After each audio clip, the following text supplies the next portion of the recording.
You have come here because something inside of you has been restless for far too long. Perhaps you have felt exhausted, carrying grief and fear that never seemed entirely your own. You have sensed the storms of others before they erupted, felt their despair before they spoke it, and absorbed their longings until they etched themselves into your very bones. For years, maybe decades, you believed this sensitivity marked you as weak, fragile, destined only to suffer. But the truth is different. What feels like a wound is not your ending. It is your beginning. Your wound is not merely a scar to hide, but a doorway, a threshold into transformation. When we speak of the empath's wound, we are speaking of the training ground of the soul. It is not a soft melancholy, but a cut that bleeds, one that at times has made life itself seem too heavy. In childhood, you learned to read the room before a word was spoken, to track the mood of a parent before the door slammed. That hypervigilance was not a choice, it was survival. And from it, your gift was born, but also your exile. You became porous, overexposed, and without armor. You learned to feel before you learned to speak. That is why this sensitivity has often felt more like punishment than blessing. But consider this: the warrior is never sculpted in comfort. No archetypal hero is forged in safety. Fire tempers steel, shadow tempers the empath. In the very act of refusing annihilation, you became more than you knew. What you call your wound is also your portal. Carl Jung reminded us that the shadow is not only what others carry, it is what we ourselves refuse to claim. The empath's shadow is not just the cruelty of others, but their own suppressed rage, power, and hunger to live fully. When those are denied, they transform into wounds. When they are faced, they become energy. And so we begin here, at the point where pain ceases to be only pain and becomes initiation. You are heir to an ancient lineage of wounded healers. Chiron the centaur, struck by an incurable arrow, became the teacher of heroes. Christ carried the agony of the world, yet turned it into redemption. Every mystic who walked the border between madness and revelation has carried too much, only to transform it into wisdom. You, too, are part of this lineage. Your wound places you in the company of those who refuse to let suffering define them. If you are listening now, let me ask you to pause. Take a breath and notice what you feel in this very moment. Comment down below where you are watching from and at what hour of your day this finds you. I want you to know that you are not alone in this journey. And if this channel, Carl Jung Stories Unveiled, resonates with your inner path, subscribe and turn on the notification bell so that you never miss the next chapter of your own unfolding story. Together, we will continue tracing the hidden roads of the psyche, because the wound is not a final sentence. It is a call to individuation. To rise, you must pass through the very fire you once feared. This is why the empath's story begins with blood, but does not end there. What bleeds today will one day shine. The wound you carry is not only yours, it is part of the collective unconscious, a bridge between souls. And like every true bridge, it is meant to be walked across, not lived upon. You are not meant to remain in endless bleeding. You are meant to cross into strength. This is why the first step is to stop treating your wound as a curse and start regarding it as a passageway. When you do, you discover that your suffering is not meaningless. It is a symbol, a myth alive within you. The wound is the portal through which the warrior is born.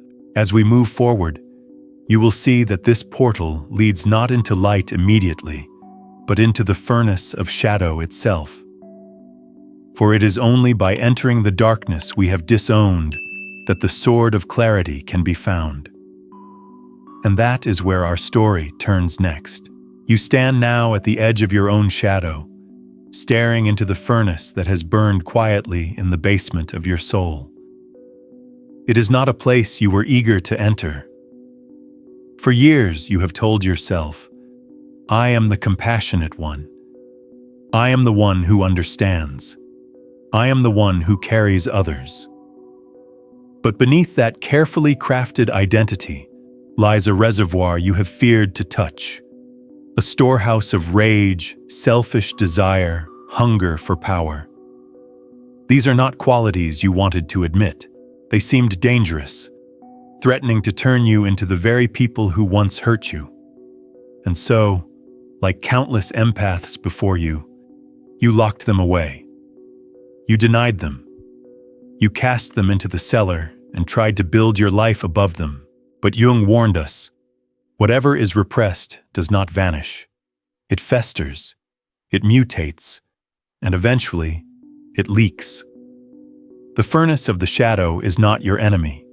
It is your own energy, trapped and distorted because you refused to acknowledge it. That unclaimed fire becomes self-betrayal. It shows up as resentment when you give more than you have. It becomes exhaustion when you say yes while your heart screams no. It becomes bitterness when others fail to appreciate the endless sacrifices you never wanted to make in the first place.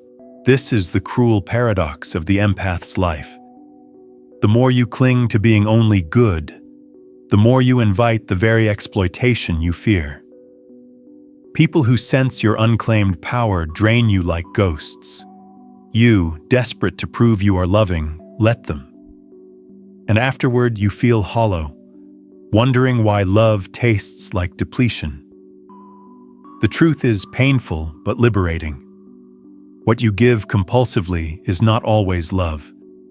Sometimes it is avoidance. Sometimes it is fear. Sometimes it is the shadow of your own unacknowledged rage masquerading as endless patience. To rise, you must open the door to that furnace. You must meet the parts of yourself you swore never to become. That is where your sword waits. This sword is not a weapon of cruelty. It does not seek conquest. It is the sword of clarity, the instrument that severs illusion, the blade that cuts through unhealthy ties. Without it, your compassion is not safe. Without it, your empathy is not sustainable. Dreams often reveal this truth before the conscious mind is ready. Perhaps you have seen yourself chased by monsters, fighting in endless battles, or watching your home consumed by fire. These are not random images. The monster is your repressed power demanding to be acknowledged. The battlefield is your inner life where opposing forces clash. The fire is your shadow's furnace, begging you to see what you have disowned. When you run in the dream, you remain divided. But when you turn to face the monster, when you dare to stand your ground, you reclaim fragments of your soul that have long been exiled. The empath cannot afford to treat dreams as meaningless. Each nightmare is an invitation. Each recurring image is a signal from the unconscious, urging you to stop hiding. The psyche wastes no symbols. They are guides, maps drawn in archetypal ink. You do not need to defeat the monster. You need to recognize it as yourself. Only then does the furnace shift from threat to forge. Imagine the heat of that forge. At first it feels unbearable, like standing in the full force of your own anger, grief, or unmet desire. But slowly, as you breathe into it, you realize the heat is purifying. It burns away illusions. It reveals the raw metal of who you are. That metal, once tempered, becomes your sword. You discover you can be angry without being cruel, powerful without being domineering, selfish without being destructive. These qualities, once denied, are not poison. They are energy. When integrated, they are strength. Here is the paradox. The empath's greatest danger is not their shadow. but their denial of it. Cruelty is born not from acknowledging darkness, but from repressing it until it leaks sideways. By entering the furnace, you end the leakage. You claim your energy consciously. And in doing so, you shift from victim to participant, from passive absorber to active creator. Let me speak plainly. You will not rise by trying to be nicer. You will not transform by giving more. The transformation begins the moment you pick up the sword in your basement and admit, I too am capable of rage. I too desire recognition. I too want to live for myself. When you embrace these truths, you are no longer fragmented. You are whole. This is not easy work. It requires courage to sit with the shadow in active imagination, to listen as it accuses you of wasting your life in servitude, to hear its bitter truths. But beneath the accusations lies honesty. You have betrayed yourself in the name of love. When you admit this, the furnace does its work. It burns away self-deception and leaves behind a clarity that no one can take from you. And so the empath emerges from the shadow furnace not as a saint, but as a warrior. A warrior not of conquest, but of integrity. One who no longer collapses under guilt, who no longer fears confrontation, who no longer bleeds endlessly to prove worth. Instead, you stand with a sword at your side, a sword that exists not to harm, but to discern. This is the turning point. The wound was your entry.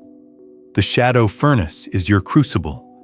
And soon, you will learn to follow the language of your dreams, to let them show you how to wield this newfound power. For every monster, every tidal wave, every battlefield is the unconscious calling you to your next initiation. And that is where we go next, into the realm of dreams, where symbols demand your courage and your attention. Night after night, your unconscious speaks in images that the waking mind often dismisses as nonsense. Yet Jung called dreams the royal road to the unconscious. And for the empath, this road is paved with symbols of overwhelming emotion. Floods, tidal waves, monsters chasing you through dark forests, armies advancing with faceless determination. To the untrained eye, these visions are only nightmares, but to the soul on the path of transformation, they are invitations, maps drawn by the psyche itself, demanding you to stop running and start listening. Water is one of the most common motifs for the empath. You dream of drowning, of being swept away, of gasping for breath beneath waves that seem endless. This water is not literal. It is the sea of collective emotion you have absorbed. In waking life, you have often felt submerged by the feelings of others, unable to tell where you end and they begin. The dream dramatizes this overwhelm. But notice what happens when, in the dream, you stop fleeing. When you choose to dive into the wave rather than escape it, everything shifts. You discover that at the bottom of the ocean there is air, there is vision, there is treasure guarded by serpents. The serpent, frightening as it appears, is not there to destroy you. It is an archetype, the guardian of transformation. In mythology, serpents shed their skin to be reborn. They coil around hidden treasures, testing whether the seeker is worthy. To the empath, the serpent in dreams represents the power you have long feared. Your own vitality, your own instincts, your own fire.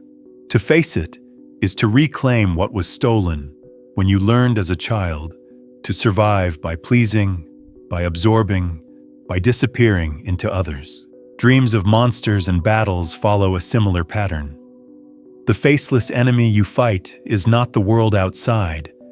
It is the part of you that you have refused to see. When you dream of being chased, it is often your own disowned power pursuing you, begging you to claim it. When you dream of holding a weapon you don't know how to use, it is your unconscious handing you the sword of clarity, asking you to learn its weight. These dreams are rehearsals. They are your soul training you for sovereignty. Jung urged his patients to enter dialogue with these symbols, not to flee them. He developed active imagination, a practice where you allow dream figures to speak in waking life. When the monster chases you in sleep, you might sit with it in imagination during the day. Ask, "What do you want from me? Why have you come?" Often the monster will reveal itself to be your rage, your hunger for freedom, your need to draw boundaries. What once terrified you becomes a guide. For the empath, this shift is crucial. Without it, you remain trapped in cycles of depletion, haunted by dreams that replay your helplessness. But when you turn toward the dream and let its figures speak, you begin to integrate. Each nightmare conquered is a fragment of self reclaimed. Each serpent faced is a treasure gained. The unconscious wastes nothing. Even your darkest visions are seeds of transformation. Consider this. Why would the psyche, which holds the blueprint of your wholeness, send you endless images of disaster, if not to train you? The empath's dreams are not punishments. They are classrooms.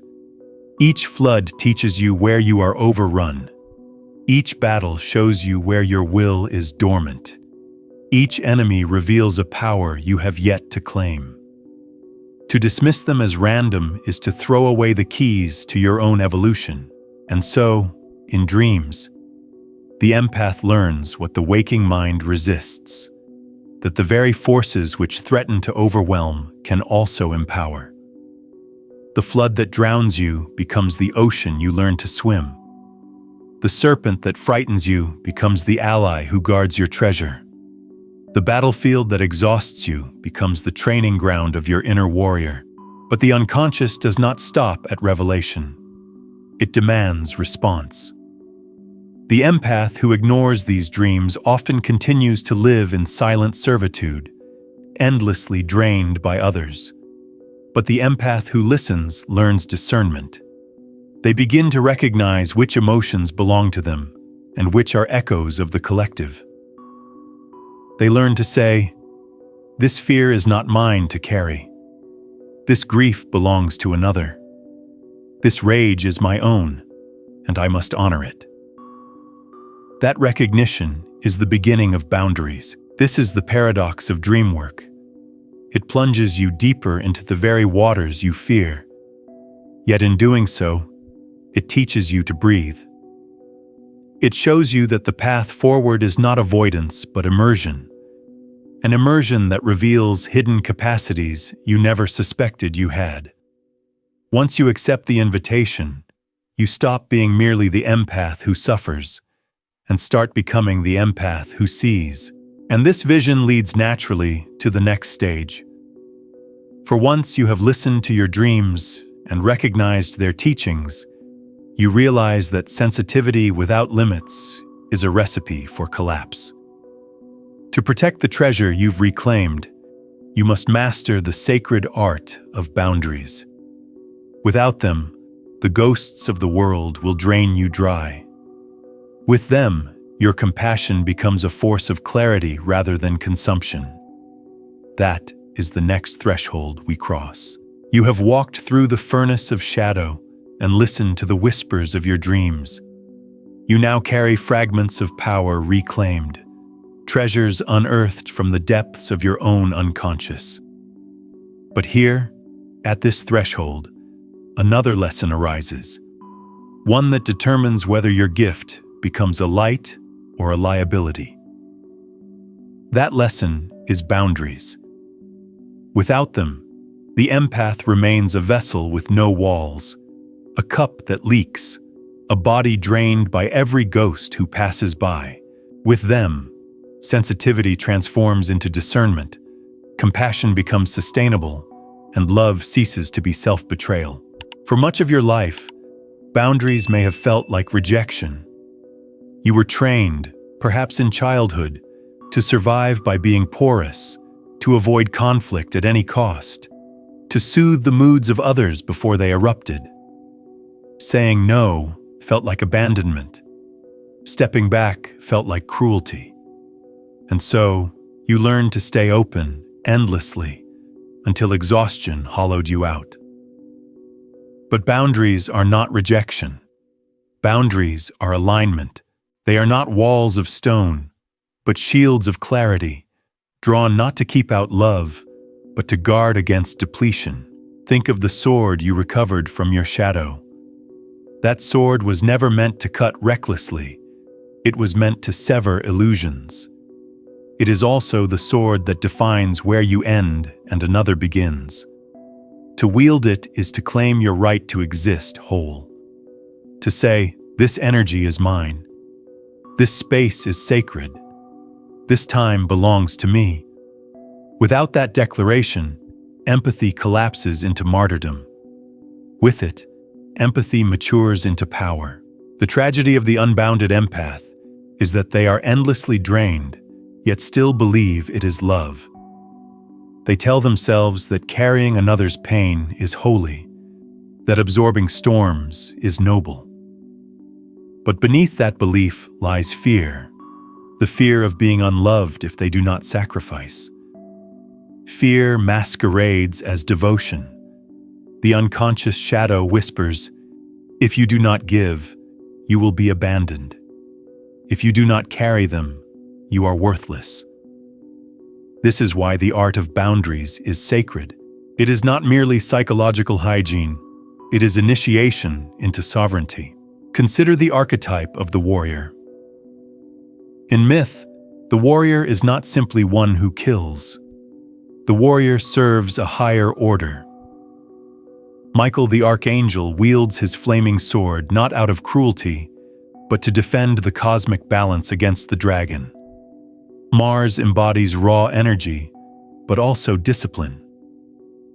Boundaries are the empath's version of this archetypal discipline. They mark the line where compassion serves life rather than destroys it. They allow you to stand rooted, like a tree with deep roots, bending in storms but never breaking. To practice boundaries is to reclaim your agency.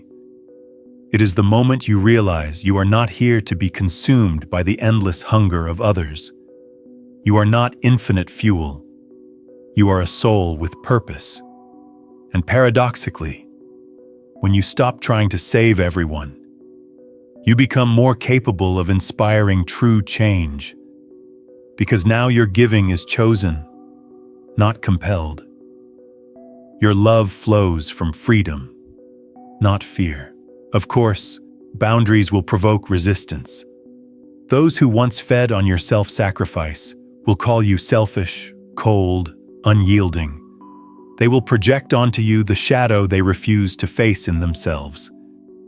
But the warrior does not collapse under these accusations. The warrior knows that to say no with integrity is sometimes the most profound act of love.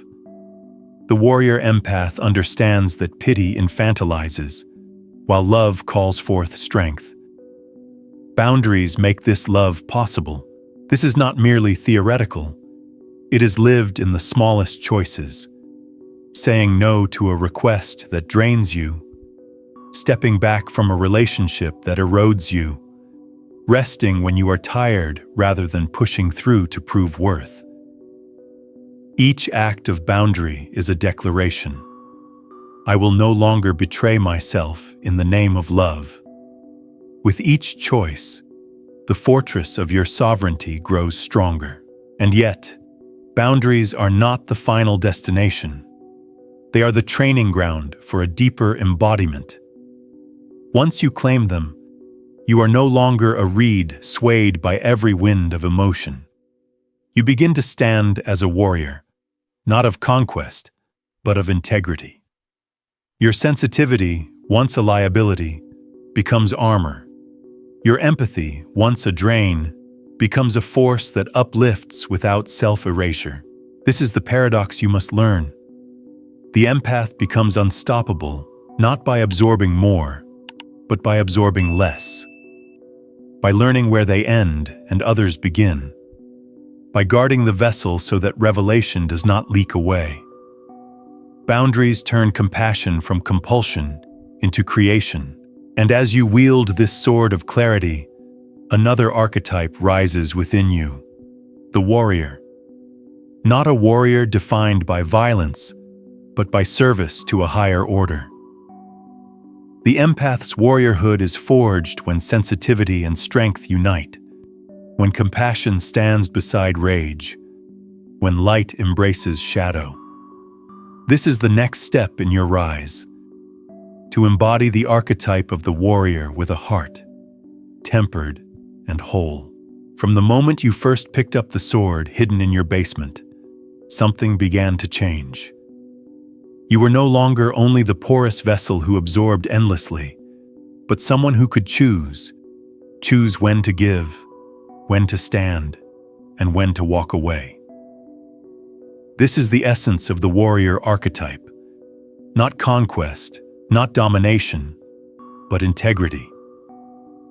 The empath who has entered the shadow and practiced the art of boundaries now discovers a new identity, one forged in fire, yet tempered by compassion. Warriors in myth are never simple figures of violence. They represent service to a higher order.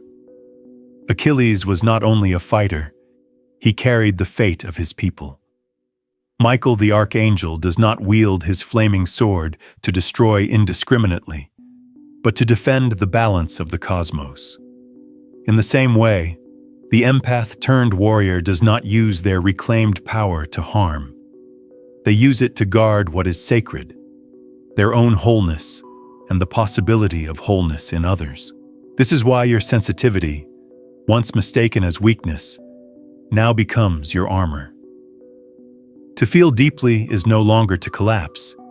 It is to be attuned. You can read the room, sense the tremor of unspoken emotions, and recognize the archetypal energies at play. But instead of drowning, you stand steady. You know that every storm has its center, and you have found yours. When others rage, you no longer crumble. When others accuse, you no longer bleed out your worth. You stand, sword in hand, not to slash, but to discern, not to conquer, but to serve. But let us be honest. This transformation is not free of pain. The warrior still bleeds. Wounds are still inflicted. The difference is that now you do not mistake your wound for proof of failure. You see it as proof of initiation. Every scar is a symbol of battles endured and wisdom earned. This is individuation in action, not the absence of struggle, but the presence of sovereignty within it. Jung spoke often of individuation as the union of opposites, and here it becomes tangible. The empath's compassion is united with their rage. Their longing to serve is balanced by their right to protect. Their softness is held by their strength. This union is not perfection, it is wholeness. You no longer have to deny any part of yourself. Even your selfishness, once buried in shame, becomes a reminder that you too are worthy of care. It is important to see how radical this shift is. For much of your life, you may have equated love with sacrifice. To give everything was to prove your goodness. But the warrior archetype reframes love. It is not the erasure of self, but the presence of self.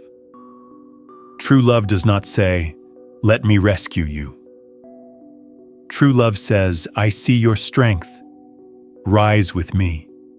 This is compassion that empowers rather than depletes. This is the love of a warrior. In practical terms, this shows up in how you respond to the world. Where once you might have stayed silent to keep the peace, now you speak truth even if it shakes the room. Where once you feared confrontation, now you can endure the discomfort of being misunderstood. Where once you collapsed under guilt, now you can hold your ground without apology. These are not acts of coldness, but of authenticity. They are the fruits of shadow integration. And here lies another paradox. The more whole you become, the more tender you can be. The warrior's tenderness is no longer compulsive. It does not flow from fear of rejection or hunger for approval. It flows from authenticity. You can hold another's suffering without trying to erase it. You can witness without rescuing. You can be present without depletion. In that sacred witnessing, true healing occurs. Not because you carried someone's burden for them, but because you mirrored back their own strength. This is why the empath's rise into warriorhood is unstoppable. It is not because the world becomes easier or kinder, but because you have become whole. You no longer fear your own darkness. You no longer crumble under the shadows of others. You no longer confuse sacrifice with love. You have become tempered steel, flexible, unbreakable, able to feel deeply without drowning.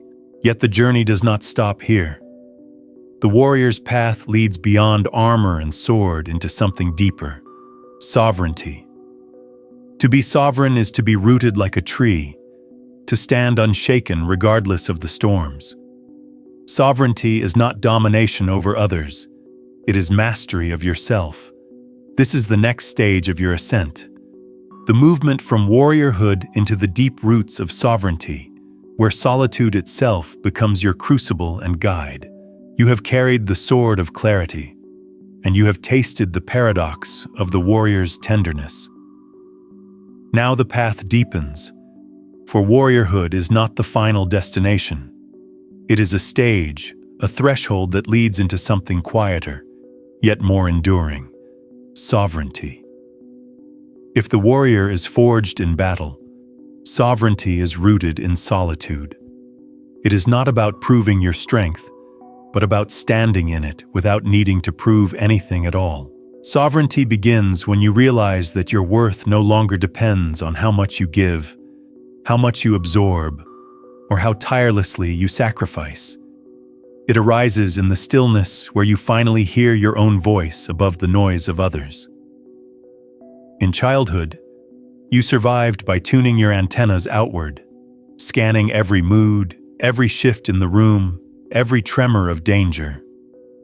But sovereignty turns those antennas inward. It asks, what do I want? What do I feel? What do I need?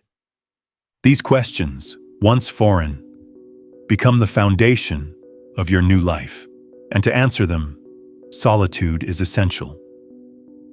Many empaths fear being alone, for their identity has long been tied to connection, to usefulness, to being needed.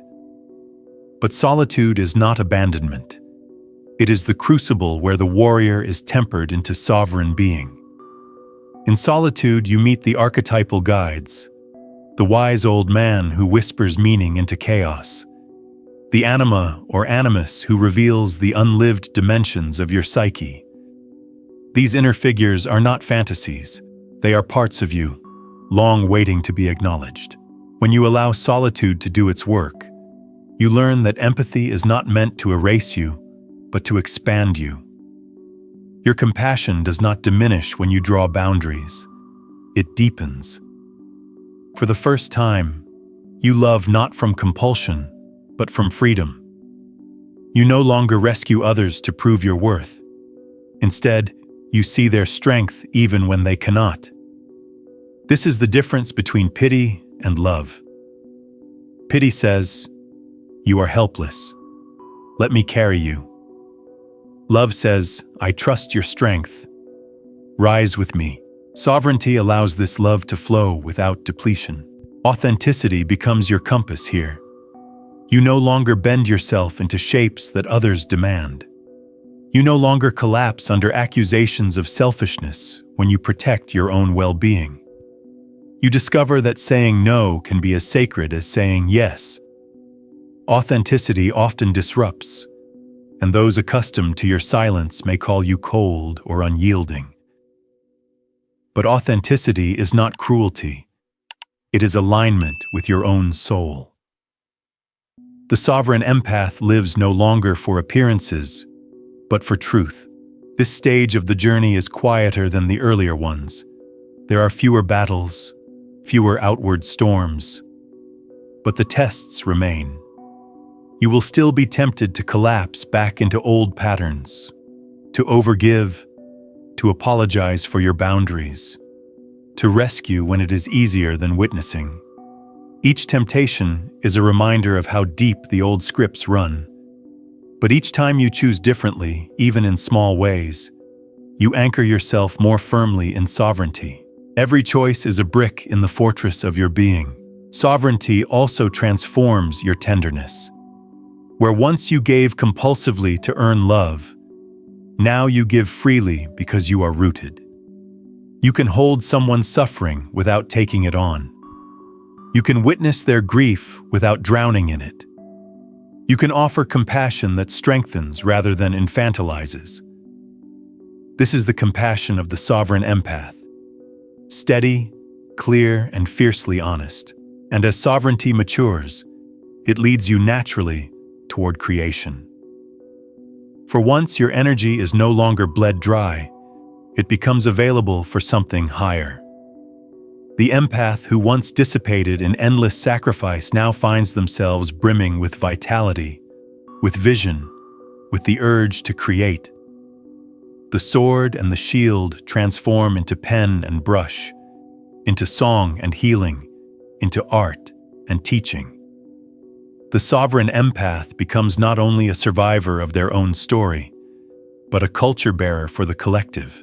This is where the path is taking you, from sovereignty into creativity, from solitude into contribution, from self-protection into self-expression. For the empath's ultimate rise is not only personal, it is collective.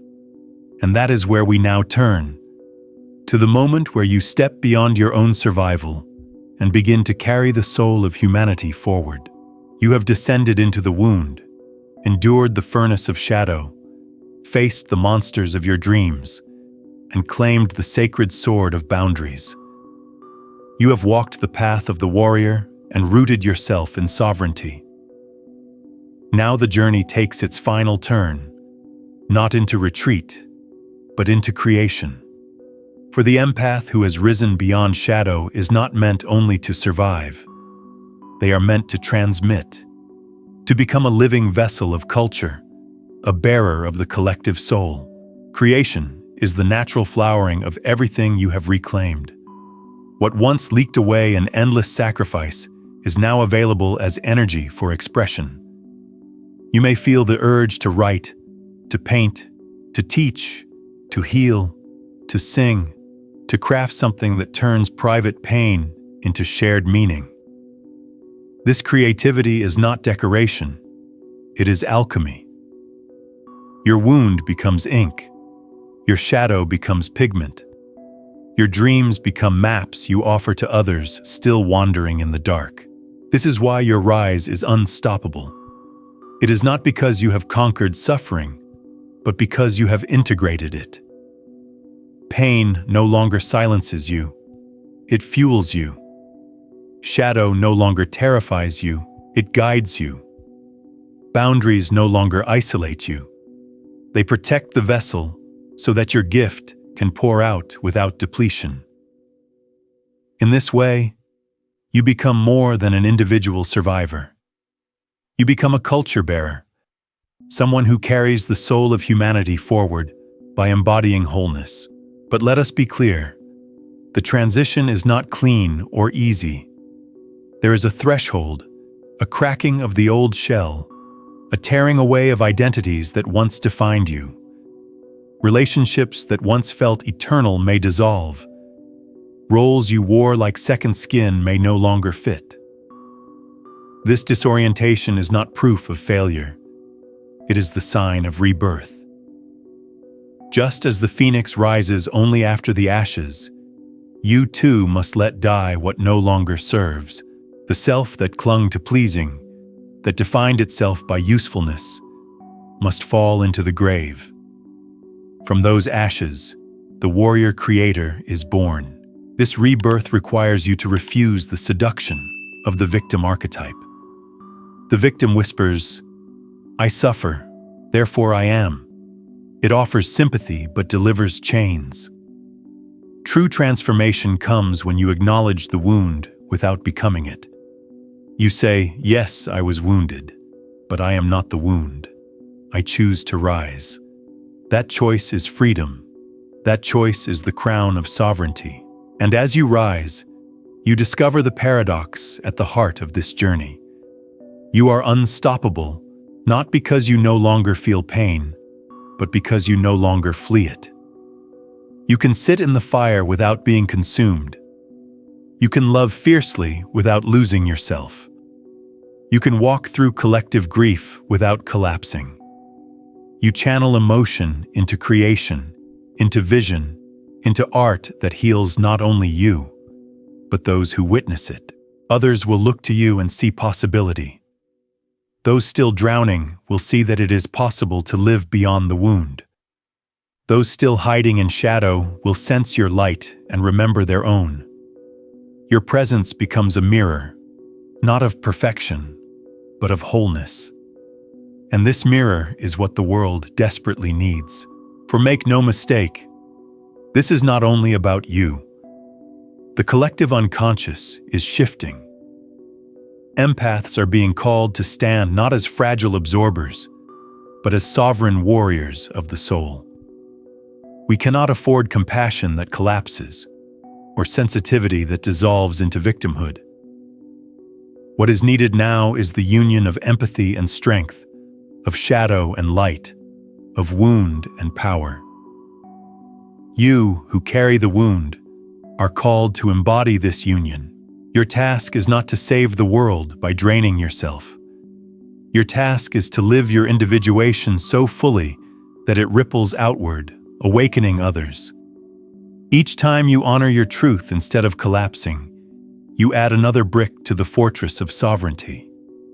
Each time you say no without guilt, each time you choose creation over depletion, each time you embody your wholeness, you contribute to the emergence of a new pattern in humanity. And so, as this journey draws to its close, you stand reborn, an empath who has become a warrior, a sovereign, and now a culture bearer. Your wound has become your wellspring. Your shadow has become your guide. Your rise is unstoppable, not because the storms have ceased, but because you have learned to stand within them, unshaken, rooted, and radiant. This is the story of your becoming. This is the path you walk. And from here, the call is clear. Rise not only for yourself, but for all who will follow. You will know you have risen when you no longer feel compelled to justify your sensitivity. You will know you have risen when you can say no without apology, when you can walk away without collapse, when you can love without losing yourself. These are the signs, quiet yet unmistakable, that you have crossed the threshold. The empath becomes unstoppable not by escaping suffering, but by integrating it, by learning to sit in the fire without being consumed. Success for you will not be measured in external victories. It will not be the applause of the crowd or the validation of those who once drained you. Success will be the steady power you carry within. It will be the ability to remain rooted while the world storms around you. It will be the freedom to live aligned with your own soul, regardless of who approves or condemns. But remember, this journey is not only for you. Archetypes ripple through generations. When you rise, you become a beacon in the dark. Others who are still drowning will look to you and know that survival is possible. Your story becomes their map, your sovereignty their permission. This is how healing spreads. One life at a time, one choice at a time, one act of integrity after another, and the tests will not vanish. The psyche will still send you circumstances that tempt you back into collapse. Old wounds will still echo, Old patterns will still call. But each time you choose differently, each time you refuse to betray yourself again, you strengthen the warrior within. These moments, small and repeated, are the bricks of your fortress. Soon, what once felt impossible, holding boundaries, speaking truth, loving without losing yourself, will become second nature. So let this be your final reminder. Your wound was never proof of weakness. It was the initiation. Your shadow was never your enemy. It was your forge. Your rise is not measured by perfection, but by wholeness, by your willingness to embrace all that you are and to live it fully. The empath's unstoppable rise is not a dream for some distant future. It is happening now, in you, in each choice you make. Stand rooted. Speak truth. Guard your sovereignty. And let your presence itself become the creation, the healing, the culture-bearing gift the world so desperately needs.